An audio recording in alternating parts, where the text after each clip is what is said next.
जब विवाह होता है तो ब्राह्मण देवता 7-5 वचन बोलते हैं और फेरे होते हैं, 7 फेरे अग्नि देवता के।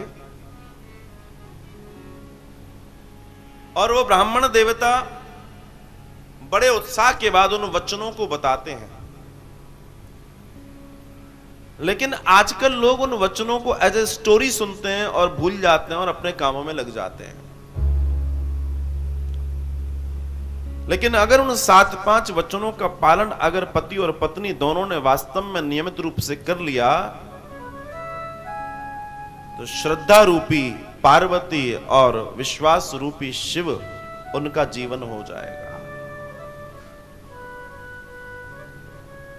और यही श्रद्धा और विश्वास किसी परिवार को, किसी जीवन को समृद्ध बनाता है।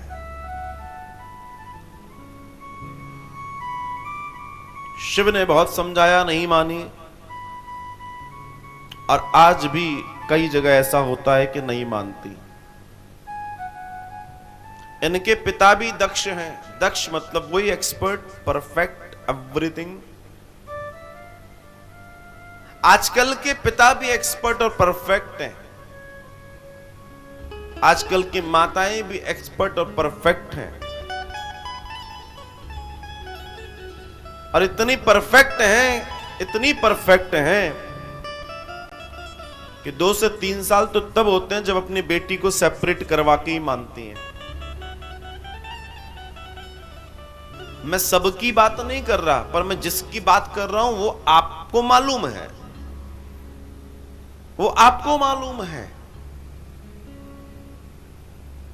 बेटी की विदा नहीं हुई अभी तो कार्यक्रम चल रहा है और विदा हुई और बेटी ससुराल अभी पहुंची नहीं है, मार्ग में ही। तब तक तो 4 बार टन टन टन टन टन टनाटन पहुंच गई। नहीं मम्मी जी अभी नहीं, नहीं पापा जी अभी नहीं, नहीं कोई बता देना, कोई दिक्कत हो तो बताना। अरे भैया युद्ध पे भेजा है क्या, मोर्चे पे भेजा है क्या, कोई दिक्कत हो तो बताना। समधी बने हो, संबंधी बने हो, इस शब्द को जानते हो। अगर इस शब्द की मर्यादा नहीं जानते तो तुम हमेशा भय में रहोगे। और दिन रात वो टेलीफोन और मम्मी जी।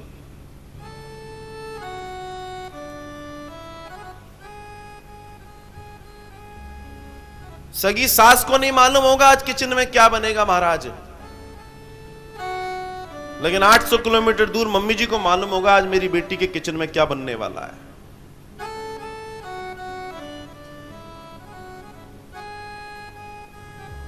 और जिस बेटी ने अपने परिवार में, जिस परिवार में वो आई है, उस परिवार को अपना परिवार नहीं समझा, वो पल पल सती होगी और होती रही है।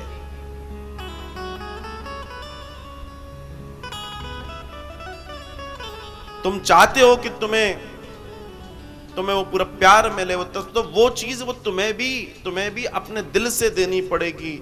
उनको अपना माता पिता मानना पड़ेगा। आपकी मां की भी आपने 20 वर्ष 22 वर्ष 25 वर्ष खूब ताने सुने, खूब गालियां सुनी हैं, खूब डांट सुनी है। आप तब तो नहीं बोलती थी। आज अगर आपकी सास ने आपको किसी गलती पर डांट दिया तो आपको बुरा लगता है, इसलिए क्योंकि आपने अब तक उनको अपनी मां माना ही नहीं है। अपने ससुर जी को अपना पिता माना ही नहीं है, वरना आपको इनकी बात का बुरा क्यों लगता। बुरा उसी की बात का लगता है जो हमारा अपना नहीं होता। और ये बात जब तक जीवन में हम नहीं समझेंगे, चाहे वो लड़का हो या लड़की, कोई भी हो,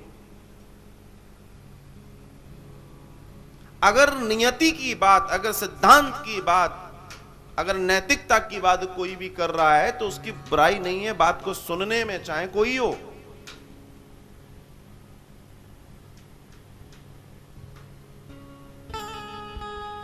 और आप कर क्या रहे हो? आप अपनी बेटी से, अपनी बेटी को फीड कर करके उसका घर तुड़वा देते हो और उसको अलग कर देते हो। चिंता मत कर, फ्लैट दिलवा देंगे। चिंता मत कर, तुम लोग देखो हम मदद करेंगे। चिंता मत कर, सब हो जाएगा। सब तो हो जाएगा, वास्तव में सभी हो जाएगा, कुछ नहीं बचेगा।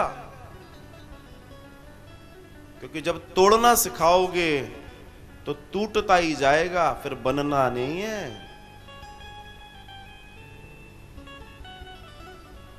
आज इतने केस हो रहे हैं युगल परिवार में, जो एकल रह रहे हैं, तलाक, विध्वंस। आप मुझे एक चीज बताइए, अगर आप इतने ही समझदार हो, इतने ही संपन्न हो, तो आपके बच्चों के तलाक क्यों हो रहे हैं?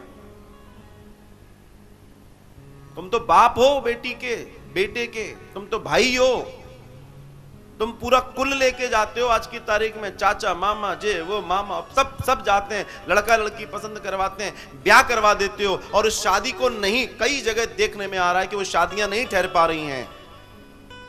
अरे तुमसे लाख गुना अच्छे तो वो ब्राह्मण और वो नाई थे, तो एक बार जाके बोल देते ठीक है लड़की ठीक है। आज तक वो विवाह नहीं तोड़े, और यहां भाई और बाप जा रहा है, वो विवाह नहीं सद पा रहे। सोचो वो सही थे कि तुम सही हो, सोचो परख उनकी अच्छी थी कि तुम्हारी अच्छी है। तुम खुद पसंद कर रहे हो, उसके बाद एक साल बाद तुम खुद लड़ाइयां कर रहे हो, क्योंकि तुम दैहिक आकर्षण में हो। तुम कोठियां देख रहे हो, मकान देख रहे हो, बंगले देख रहे हो, नौकरी पे स्लिप देख रहे हो, तुम ये नहीं देख रहे कि उसके गुण क्या है, और इसलिए तुम परेशान हो। और पहले शक्ल तक नहीं देखते थे, लड़की के पैरों के पंजे देखे जाते थे। वो ब्राह्मण देवता, वो समझदार नाई, वो सिर्फ जाके लड़की के चरण देखता था, और उन पैरों से वो समझ जाता था कि ये लड़की कितनी सुशील है, और रिश्ता हो जाता था। शक्ल वकल कुछ नहीं देखते थे महाराज। तुम आजकल शादी के पहले ही सब देख लेते हो, उसके बावजूद कुछ नहीं बचता कि साहब घर ऐसा है, कोठी देख आए, खाना खाया है, लड़की देखी है, घूम फिरा है, सब कर लिया, उसके बाद जी तुम शादियां नहीं बचा पा रहे हो, तुम घर नहीं बचा पा रहे हो। क्यों? क्योंकि तुम्हारे उस परिवार को साधने के लिए जो बड़े घर में होने चाहिए, तुम उनको साथ नहीं रख रहे हो। तुम अपनी ऐश, तुम अपनी आजादी, तुम अपने जीवन को उन्मुक्तता से जीने की जो दौड़ में दौड़ पड़े हो ना, ये नंगापन तुम्हें इतना नंगा कर गया कि तुम अपने चेहरे भी देखने में डर जाओगे। एक दिन अपना चेहरा भी तुम्हें कांपेगा देखते हुए, तुम कहोगे ये मेरा चेहरा नहीं है। जो समाज की स्थिति आज कर रखी है लोगों ने, मैं एक जगह चर्चा कर रहा था, बताया वो टीचर है किसी स्कूल में, वो बता रही थी कि गुरुजी हालत ये है, आप सुनिए, माताओं की हालत बता रहा हूं मैं, जो अपने आप को बहुत टिप टॉप समझती हैं। हाँ जी, टिप टॉप समझती हैं। सुनो पूरी बात और ध्यान से सुनना। उन माताओं के बारे में वो टीचर बता रही है कि मैक्सिमम बच्चों के जो टिफिन बॉक्स होते हैं, उनमें किसी में कैडबरी रखी होती है, किसी में 5 स्टार। जिस बच्चे को 3 बजे स्कूल से लौट के आना है, उस बच्चे के टिफिन बॉक्स में बस 2 चॉकलेट और 1 चॉकलेट, क्योंकि उनको अपने सोने से फुर्सत नहीं है। शर्म आनी चाहिए अगर तुम बच्चों को नहीं साध सकते हो, उनको टाइम पे भोजन पानी नहीं दे सकते हो, तो उससे अच्छा तो तुम्हें बांझ रहना चाहिए, मगर उनके जीवन को बर्बाद नहीं करना चाहिए। ये एक टीचर कह रही है मुझसे, गुरुजी आपको मालूम नहीं, हम खोलते टिफिन, हमें मालूम है क्या है उसके अंदर। सूखा ब्रेड डाल दिया, 2 पीस 3 पीस डाल दिए, और बच्चे बेचारे वहां टंगे हैं स्कूल में। तुम अपने जीवन को जी रहे हो, तुम अपने जीवन के ऐशों में जी रहे हो। उन बच्चों की आत्मा की जो तुम्हें बद्दुआ लगेगी, तुम जिंदगी भर रोते रहोगे, क्योंकि तो फिर तुम्हें कोई प्रेम करने वाला नहीं मिलेगा। जो बोगे वही तो काटोगे।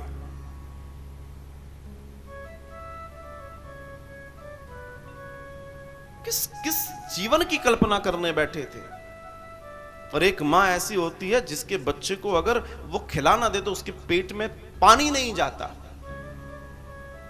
उनको संवार न दे तो उनके जीवन में नहीं आता। वो यशोदा जिसकी उम्र 75-80 साल है, वो यशोदा अपने कन्हैया को 8 बार कलेव कराने के बावजूद भी सोचती है लाला भूखा होगा। और उस मां की ममता के वो 8 कलेऊ हैं जो हमारे गोविंद को इतना सुंदर बनाते हैं कि आज पूरा जग उससे प्यार करता है। मां ही तो सुंदर बनाती है बच्चे को। आज पूरा जग उस कन्हैया से उसकी चितवन को देख के आनंद, आहा, मगर उसके पीछे नींव का पत्थर यशोदा मैया है। उसके पीछे नींव का पत्थर यशोदा मां है।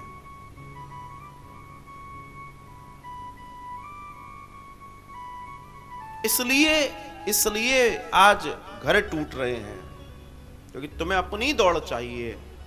कितना दौड़ोगे?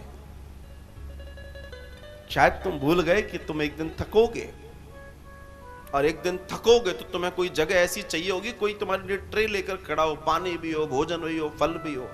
लेकिन तुमने ऐसे कर्म ही नहीं किए। जिस दिन तुम थकोगे उस दिन तुम सिर्फ और सिर्फ मरोगे, तुम्हारा कुछ नहीं होने वाला। और एक बात और बताऊं, जान से नहीं मरोगे, तिल तिल अपमान से मरोगे। दुनिया में सबसे बड़ी मौत यही है।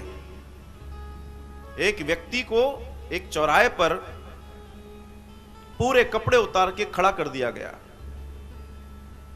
सुबह खड़ा करा, शाम तक उस चौराहे पे हजारों लाखों लोग निकल गए, वो खड़ा है। और शाम को कुछ लोग आए और उसको वापस, उसके पीछे हथकड़ी लगी और वो उसकी खोल देते हैं और उससे पूछते हैं तुम्हें क्या चाहिए। 3 चीजें बोली, तुम्हें क्या चाहिए? कपड़ा, पैसा या रोटी? और आपको मालूम है उसने क्या जवाब दिया? मुझे ना कपड़ा चाहिए, ना पैसा चाहिए, मुझे रोटी दो, भूख लगी है। अरे तुम जिस कपड़े की बात कर रहे हो वो मर्यादा तो सुबह से लेकर शाम तक तार तार हो चुकी है। वो शर्म तो अब खत्म हो चुकी है। और भूख लग रही है, पैसे का क्या करूंगा? अगर जीवित हूं तब तो जीवन जी पाऊंगा। तो महाराज, उदाहरणों से समझ के जीवन जी लो, ना जाने किस गली में जिंदगी की शाम हो जाए।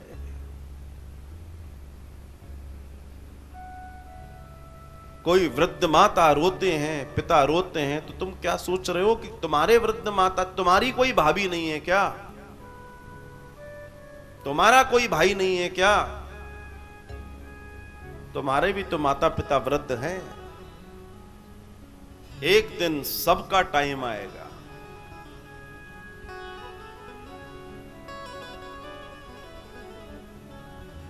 और इन्हीं छोटे छोटे दोषों से बनते बनते बनते हमारे यहां पितृदोष पैदा हो जाते हैं। छोटी छोटी आदतें, क्योंकि जिनकी हमने साक्षात जीवन में आशीर्वाद नहीं लिया, इसका मतलब उनका कर्मकांड भी हम श्रद्धा से नहीं करेंगे। और जिनका कर्मकांड श्रद्धा से नहीं होगा वो प्रेत योनि में रहेंगे या तो पितर योनि में रहेंगे। जब श्रद्धा से नहीं कर रहे तो पितर तो बनना ही नहीं है उन्हें, अभी तो प्रेत में रहना है। और जो प्रेत में रहेंगे वो आपके जीवन का क्या करेंगे महाराज? आपके जीवन को खंड खंड कर देंगे। सब कुछ होने के बावजूद तुम कहोगे कि हम पे सब कुछ है, पर कुछ भी नहीं है। और आज की सबसे बड़ी विडंबना यही है कि हम इस काम को समझ नहीं पा रहे, इस विज्ञान को समझ नहीं पा रहे। भागवत जी कहती हैं कि जीवन के परम कल्याण के लिए आप मुझे सुनो और अपने जीवन को सार्थक कर लो।